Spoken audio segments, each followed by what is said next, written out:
Commissioned by Russian oligarch Alisher Usmanov, this is reported to be Russia's largest private jet, even surpassing President Vladimir Putin's private aircraft.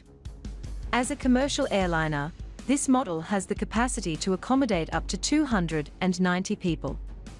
It has a total weight of 610,000 pounds, or 276,690 kilograms. It can reach a maximum cruise speed of 493 knots, or 914 kilometers per hour, and a maximum range of 7,300 nautical miles, or 11,070 kilometers. While the base price of this aircraft is only pegged at $230 million, the custom-built lavish interiors cost an additional $170 million, bringing the total cost to an incredible $400 million.